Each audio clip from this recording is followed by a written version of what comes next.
A gente tem falado aqui nas quintas-feiras sobre crise, mas a gente tem falado não de contar uma história, uma ladainha, ficar aqui reclamando e falando do quão duras têm sido as crises. Pelo contrário, a gente tem falado sobre certeza e confiança, mesmo diante das maiores crises. E esse é o posicionamento de quem é um vencedor nato. Esse é o posicionamento de quem verdadeiramente tem fé. Olha que coisa interessante. É muito importante a gente, ao enfrentar uma dificuldade, ao nós enfrentarmos situações que nos desafiam, que nós as enfrentemos de uma maneira onde nós temos a confiança de que nós temos não necessariamente poder em nós para que nós sejamos vencedores, mas que há um poder que ele opera a nosso favor para que nós sejamos vencedores e vitoriosos frente a essa situação. Olha, a gente tem um exemplo na Bíblia onde o moço do profeta disse, tem um exército aqui vindo contra nós. E o profeta falou, Senhor, abre os olhos dele para que ele veja. E existia um exército muito maior ao redor deles, protegendo eles, que era um exército celestial. Eu quero falar para você aqui nessa noite que, assim como você, eu também tenho vivido momentos muito difíceis em meio a essa crise toda, mas eu tenho certeza que muito mais são aqueles que estão a nosso favor do que aqueles que estão contra nós. E são muito mais poderosos aqueles que estão a nosso favor do que aqueles que são contra nós, amém? Tome posse dessa verdade na sua vida hoje, entendendo isso, que você pode ir hoje enfrentar as situações que têm se colocado frente a você, nessa certeza de que Deus, Ele te guarda, mas Ele te guarda de uma maneira muito poderosa, que é te envolvendo com o poder dEle, te envolvendo com a graça dEle, te envolvendo com o exército dEle, de uma maneira que o inimigo pode tentar te atacar, mas por 7 caminhos ele vai ter que fugir de você, em nome de Jesus, amém? Pode dar glória a Deus por isso, porque essa é uma verdade que você precisa tomar posse na sua vida. E é interessante que nesse tema que a gente está falando, a cada quinta-feira a gente tem trazido alguma coisa que se complementa nessa palavra. E na semana passada, o pastor Ivan, ele trouxe aqui uma palavra que falava sobre fazer os seus pedidos de forma sábia, ou seja, de uma forma bíblica. Ele trouxe aqui para nós um entendimento da importância de que nós podemos sim pedir coisas a Deus, mas que a gente deve fazer isso de uma forma sábia, de uma forma bíblica, de uma maneira que a gente esteja pedindo a Deus com sabedoria. Olha que interessante, Salomão, ele teve uma oportunidade de Deus falar para ele, o que você quer? E ele não pediu riqueza, ele falou, Senhor, me dá sabedoria para que eu possa liderar esse povo. E Deus falou para ele, já que você não me pediu nem ouro nem prata, eu vou te dar sabedoria, mas eu também vou te fazer um homem rico e um homem próspero. E isso foi sabedoria, por isso foi imputado por ele por sabedoria, porque não adiantava nada ele ter ouro e prata se ele não tivesse condições de governar aquele povo, de dirigir aquele povo. E nós temos que ter essa visão da importância de nós levarmos a Deus as coisas que nós necessitamos de uma maneira sábia, amém? E o que eu vou compartilhar com vocês hoje aqui é um tema, vai parecer assim meio grande, mas você vai entender ele rapidinho, que é: apresente seu caso a Deus, peça em fé e não se deixe abalar pelas circunstâncias ou sentimentos, simplesmente creia.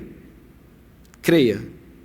Eu acho muito importante a gente entender a importância de que quando nós apresentamos a Deus a nossa petição, a gente não tem que entender que esse é o momento onde eu vou descrever para Deus tudo que está acontecendo, que eu estou sentindo, babá. Você pode até fazer isso, mas o que Deus quer no final das contas é que você apresente isso a Ele, mas fala assim, mas eu creio que o Senhor vai me ajudar, eu creio que o Senhor vai me dar uma solução, eu creio que o Senhor vai me abençoar, eu creio que o Senhor vai trazer vitória para mim. O que Deus está preocupado, o que Ele quer ouvir, não é que você conte para Ele o que está acontecendo para que Ele possa agir, porque Ele já sabe de tudo. Na verdade, Ele já sabia de tudo isso muito antes de acontecer.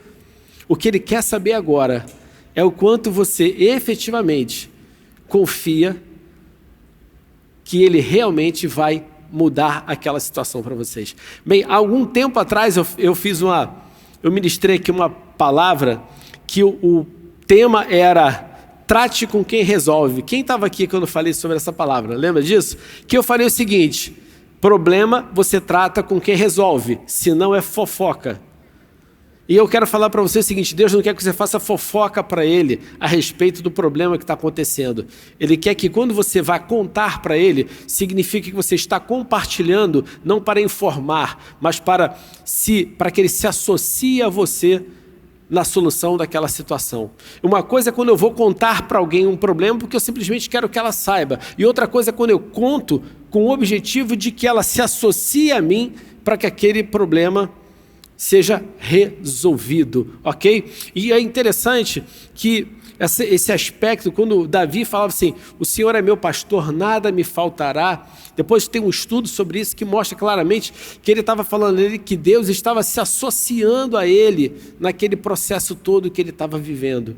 Mas hoje, eu quero te lembrar da importância de você não permitir que as circunstâncias, que os sentimentos, eles funcionem como um fio condutor para que seja construída em você uma coisa chamada incredulidade.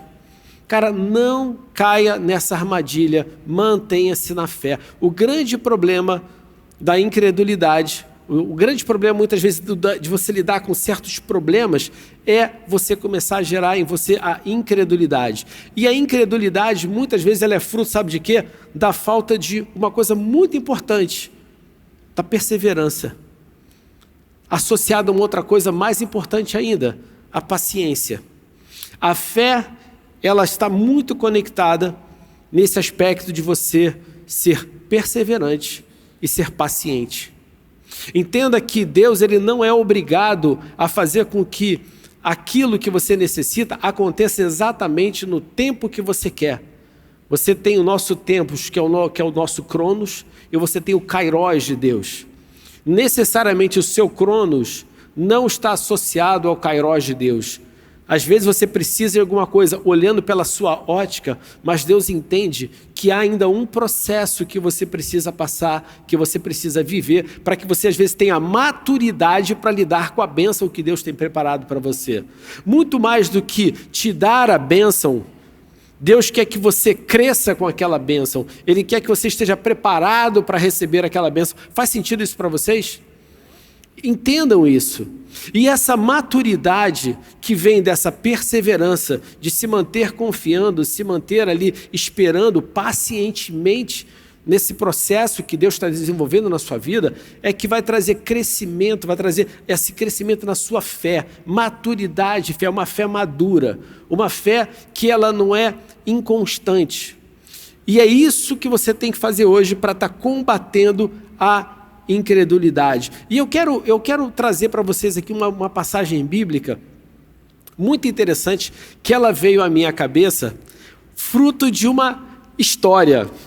Assim, eu vou ler esse versículo para vocês, vocês vão entender que ele veio na minha cabeça hoje pela manhã, porque eu estava lendo eu me lembrei de uma troca de mensagens entre dois homens, que eu acho muito interessante, que foi uma troca de telegramas entre Bernard Shaw, que foi um grande dramaturgo, talvez tenha sido o maior dramaturgo inglês do século XX, e Winston Churchill, que foi o grande primeiro-ministro do século XX também para os ingleses, que foi quem conduziu a Inglaterra durante a Segunda Guerra Mundial. E tem uma história engraçada que o Bernard Shaw mandou o seguinte telegrama para o Churchill: prezado e considerado primeiro-ministro, honrosamente convido o senhor para a primeira apresentação da minha peça Pigmalião. Leve um amigo, se tiver. Aí o Churchill respondeu para ele: digníssimo escritor, fico muito honrado pelo seu convite a ir à primeira apresentação da sua peça. Infelizmente não poderei ir, irei ir na segunda, se houver. Então o cara falou assim: traga um amigo, se tiver. E ele respondeu: irei na segunda, se houver. E aquilo me trouxe uma lembrança que foi quando Jesus estava lidando, se viu com a cena num jovem endemoniado, aonde os seus discípulos não conseguiam, em nenhum momento, não conseguiam de forma alguma libertar aquele menino.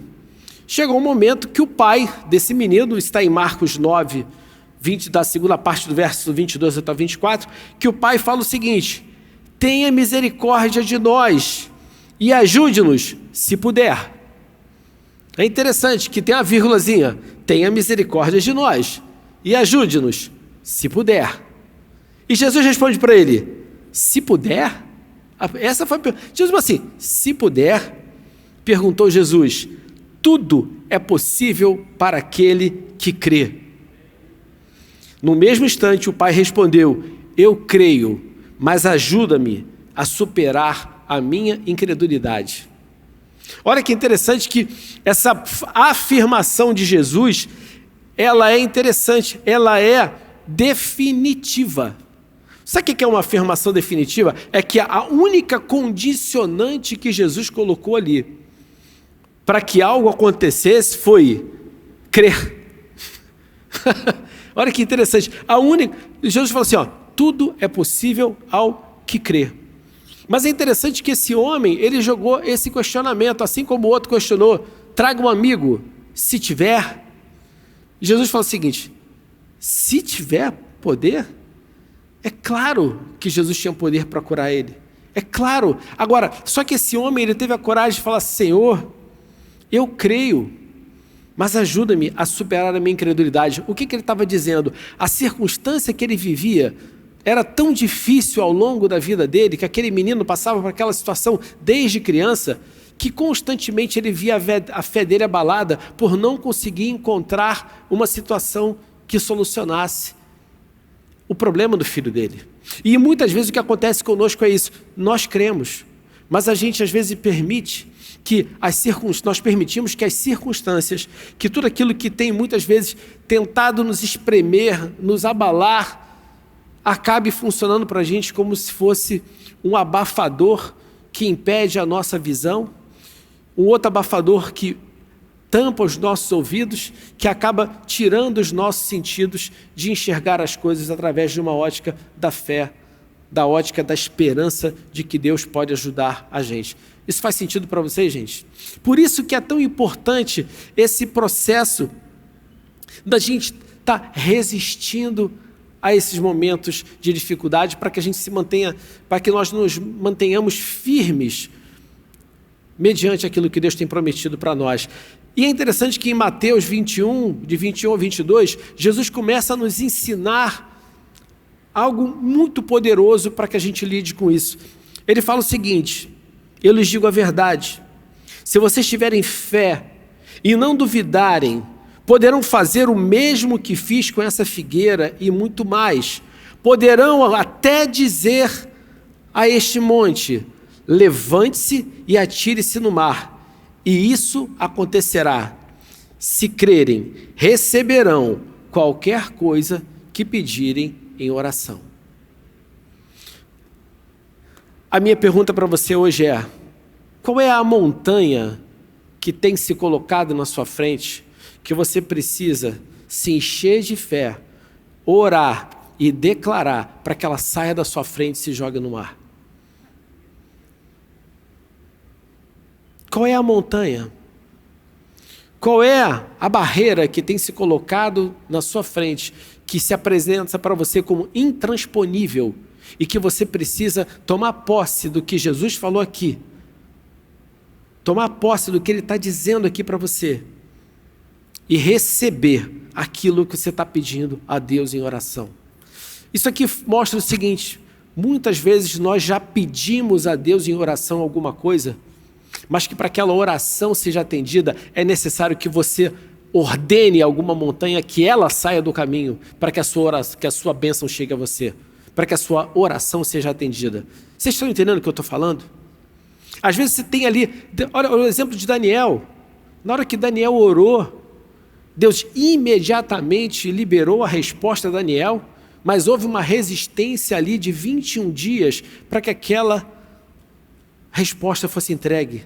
Quero falar para você, pode ser que aquilo que Deus já liberou para você só está dependendo que você, para você receber, talvez só esteja dependendo agora que você comece a ordenar as montanhas que se joguem no mar. Comece a dar ordem àquilo que está se apresentando como impedimento contra você, para que saia da sua frente. Eu quero dizer para você uma outra coisa importante: as pessoas mais bem-sucedidas não são necessariamente as mais inteligentes ou as mais instruídas. Elas são as mais perseverantes, resilientes e resistentes emocionalmente, porque elas não permitem que as emoções negativas obscureçam esse seu julgamento.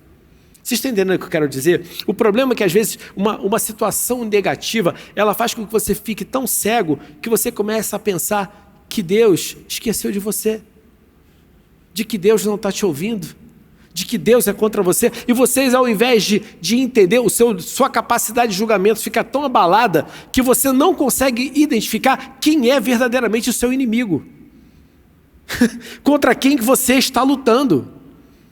E lembre-se, você não luta contra pessoas. Se você tem alguém que está se opondo a você, se você está tendo uma dificuldade na sua vida porque alguém está impedindo que alguma coisa que você precisa aconteça, lembre-se, a sua luta não é contra a carne ou sangue, mas contra principados, potestades, dominadores do mal.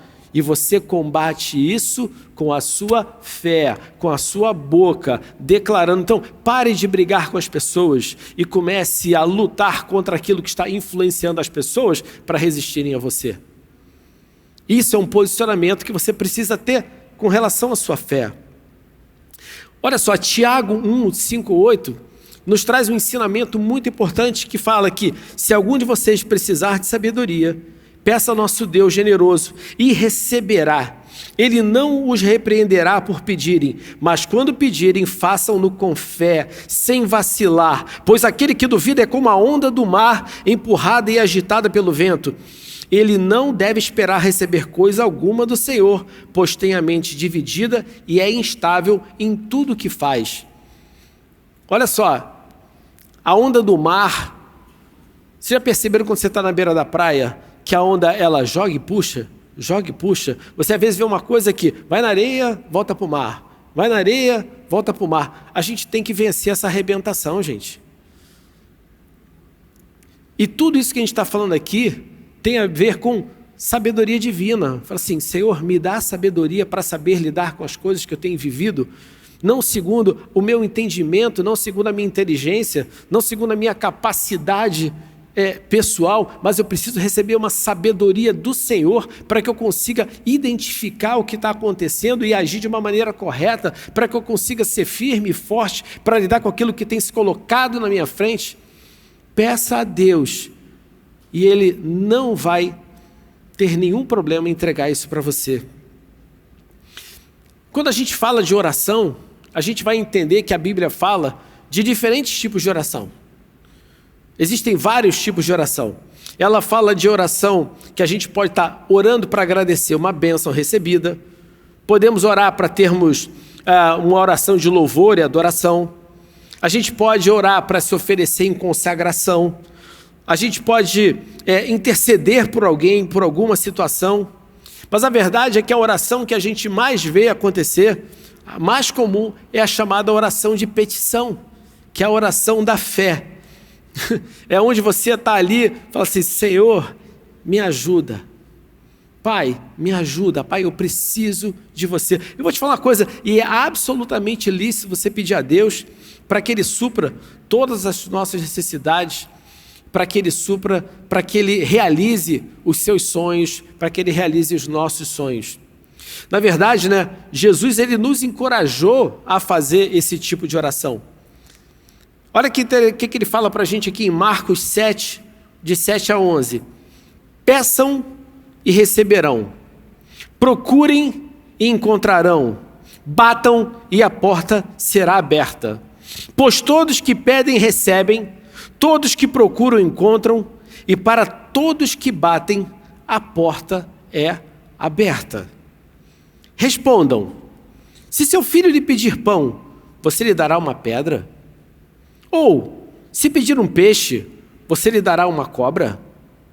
Portanto, se vocês que são maus, que quer dizer pecadores no grego, sabem dar bons presentes a seus filhos, quanto mais seu Pai que está no céu dará bons presentes aos que lhe pedirem. Tem uma coisa muito interessante nessa passagem que fala aqui o seguinte: olha só, se vocês que são maus sabem dar bons presentes a seus filhos, quanto mais Deus. Olha só, significa que quem sabe se o presente é bom ou não, muitas vezes são os pais. Às vezes, os filhos estão querendo presentes que o pai sabe que ele tem um presente melhor para dar para eles. Já parou para pensar nisso? Que talvez o que você esteja pedindo a Deus esteja num patamar muito melhor do que ele sabe que é bom para você, do que ele está disposto a dar para você. Por isso que eu acredito que nós precisamos fazer orações ousadas. Orações ousadas não são orações loucas, são orações que têm alinhamento com as promessas mais ousadas que estão na palavra de Deus. Tudo que Deus prometeu na Bíblia, você tem acesso a essas promessas. Não há nenhuma promessa que Deus fez para os seus filhos que não esteja disponível para todos os seus filhos. Faz sentido isso para vocês? Porque afinal de contas ele não faz acepção de pessoa. Deus não diferencia nenhum de nós. Todo aquele que pede com fé, alinhado com a vontade de Deus, alinhado com as promessas de Deus. Então olha só, o que é? Eu vou falar aqui já, mas o que é fazer uma oração alinhada com a vontade de Deus? Qualquer promessa que está aqui é a vontade dele. A pergunta é, Deus quer que você seja próspero? Sim. Ele quer que você tenha vida abundante? Sim. Ele quer que você tenha saúde? Sim. Ele quer que você tenha um casamento abençoado? Sim. Olha só, João 14, 13 a 14 fala o seguinte, olha outra coisa que Jesus fala: vocês podem pedir qualquer coisa em meu nome. Vou repetir para vocês. Vocês podem pedir qualquer coisa em meu nome e eu o farei, para que o Filho glorifique o Pai. Sim, peçam qualquer coisa em meu nome e eu o farei. Olha que interessante, ele reforça. E repara aqui que no final dessa frase, que ele fala, sim, peçam qualquer coisa em meu nome e eu o farei, tem uma exclamação. Ele não bota nenhum pontinho, não um ponto final, ele exclamou assim, eu vou fazer. Peçam qualquer coisa em meu nome. Por quê? Porque eu quero glorificar o Pai. Porque todas as vezes que você pede alguma coisa confiando em Jesus, você está, na verdade, declarando, eu creio que você é o Filho de Deus Todo-Poderoso. Olha só, quando você pede em nome de Jesus, crendo que Ele vai fazer, você está declarando que você reconhece que Ele é o Filho de Deus. E há um poder enorme em você reconhecer Jesus como Filho de Deus. Sabia disso? Porque você está confessando que todo joelho se dobrará e toda língua confessará que Jesus Cristo é o Senhor. E há um poder enorme quando você faz esse tipo de declaração. Por isso essa importância de você pedir em nome de Jesus. Gente, isso não é fórmulazinha não, isso é uma verdade bíblica. Porque Jesus falou isso pra gente. E às vezes nós somos muito bobos. Sinceramente, às vezes a gente é muito bobo quando a gente tem uma verdade, uma dica, né? Hoje em dia a gente fala muito sobre isso. Eu quero um hack, né? Quero um hack, eu quero uma dica, eu quero quero um código, quero ser... tá aqui, ó. A Bíblia está cheia de coisas que Jesus tem falado para a gente. Cara, pede em meu nome, eu vou fazer para você. E aí, em João 16, 23 a 24, ele fala outra coisa interessante, ó. Eu lhes digo a verdade, vocês pedirão diretamente ao Pai e Ele atenderá, porque pediram em meu nome. Então você pode falar assim, Pai, em nome de Jesus, ou seja, Pai, é Jesus que está pedindo para você, tá? Eu estou usando Ele para pedir para mim. Eu lhes digo a verdade, vocês pedirão diretamente ao Pai e Ele atenderá porque pedirem meu nome. Vocês nunca pediram desse modo. peçam em meu nome e receberão e terão alegria completa. Quem pode dar um brado de alegria, de vitória aqui hoje, gente? Cara, se encha dessa alegria completa. Então, vou dar uma dica aqui para vocês. Vou mostrar para vocês a fórmula da oração da fé. Beleza? Vamos lá. Número 1, eu peço ao Pai. Número 2, com base em suas promessas. Número 3, em nome do Filho. E número 4, e eu faço pela fé, pela confiança que o Pai ouviu a minha oração e já me concedeu o sim. Porque olha só, eu estou pedindo aquilo que Ele prometeu, estou pedindo a Ele aquilo que Ele prometeu, estou pedindo a Ele em nome do Filho e estou pedindo com a certeza que Ele já me prometeu. Então olha só, então lembra uma coisa, se você orou a oração da fé, essa oração de petição, e não outro tipo de oração, de consagração, intercessão, a fé e etc. A fé é a certeza de coisas que ainda não são vistas. Então confie e entre no descanso, mantendo firme a sua confissão de fé, não caindo na armadilha das vãs repetições. Então olha só, a pior coisa que tem é quando alguém te pede alguma coisa, você diz que vai fazer e a pessoa fica pra você. E aí, cara, faz isso aqui pra mim? Faz isso aqui pra mim? Isso não é chato? Faz isso aqui pra mim? Você sabe o que isso mostra? Você não confia em mim. Você está dizendo o seguinte, primeiro, ou você é maluco porque esqueceu que falou comigo, né? Ou uma coisa, ou a pessoa é maluca, esquecida, que esqueceu que falou com você e fica repetindo o tempo todo, ou tem a síndrome daquela menina daquele filme, né? Que cada dia que ela acordava, começava tudo de novo para ela, né? Então é doente, né? Ou então você realmente não acredita que eu presto atenção no que você fala para mim. Então você está dizendo o seguinte, vamos pegar pela lógica de Deus, você está querendo dizer então que todo dia de manhã, quando você está orando, de manhã, de tarde, de noite, você está querendo dizer que eu não te ouço. Você está querendo dizer então que eu não sou onipresente, que eu não sou onisciente. Você está querendo dizer então que eu não cumpro a promessa que eu digo que eu sempre vou estar com você, que eu sempre vou te ouvir? Isso na verdade começa a ser uma postura de incredulidade. Por isso a gente volta ao que a gente começou a falar lá na frente. Por isso a perseverança, por isso a paciência, que vão mostrar que você realmente confia em quem prometeu a você.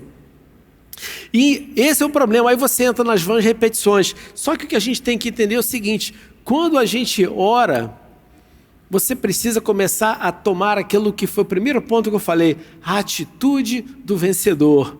Pai, eu te agradeço porque você me ouviu, eu te agradeço porque apesar do que está acontecendo, eu sei que você é por mim, eu sei que você está agindo e eu sei que no tempo certo você vai fazer com que isso se cumpra na minha vida, porque eu sei que você tem o melhor para mim.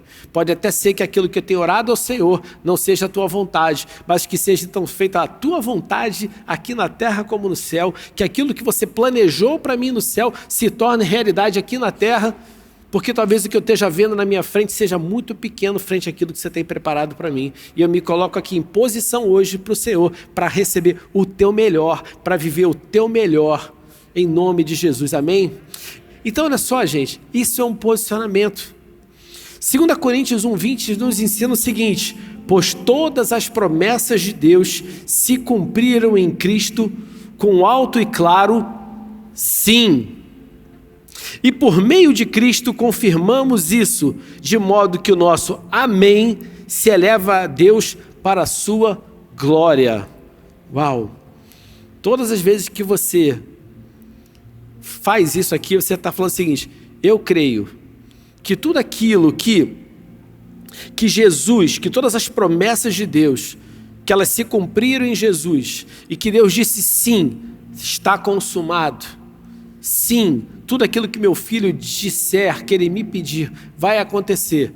E que você, na hora que você ora, você confirma isso, falando assim, amém, que se cumpra, que vire realidade na minha vida. Cara, você está dando glória a Deus com isso. Entenda que o seu amém, o pastor Fragale fez uma pregação aqui inteira falando sobre isso, dessa importância do amém. Quando você dá o seu amém, entendendo o que isso representa, você está usando isso de uma maneira poderosíssima, porque você já está glorificando a Deus, está dando glória a Ele, na certeza do que Ele tem feito por você. 1 João 5, 14-5 fala o seguinte: estamos certos de que Ele nos ouve sempre, e que lhe pedimos algo conforme a sua vontade, ou seja, que está expressa em sua palavra, nas suas promessas. E uma vez que sabemos que Ele ouve os nossos pedidos, também sabemos que Ele nos dará o que pedimos. Entenda isso. Deus tem prazer em abençoar a sua vida. Mas Ele tem mais prazer ainda em vendo você se transformar em quem Ele criou você para ser. Entenda uma coisa, todo o processo que a gente tem de educação dos nossos filhos tem como objetivo fazer com que eles se transformem em bons homens, boas mulheres. Muito mais do que a alegria que a gente vê deles ao ganharem alguma coisa que a gente está dando para eles, a gente quer que eles se transformem em boas pessoas. E Deus, Ele quer ver você feliz, Ele quer te abençoar, mas Ele quer que você viva o propósito para qual Ele te criou. Ele quer que você viva a vida que Ele planejou para você. E significa que Ele quer muito mais do que te dar coisas. Ele quer transformar você na sua melhor versão. Ele quer que você seja a sua melhor versão. E a sua melhor versão é a versão que Ele tem para você. É a versão que Ele criou para você.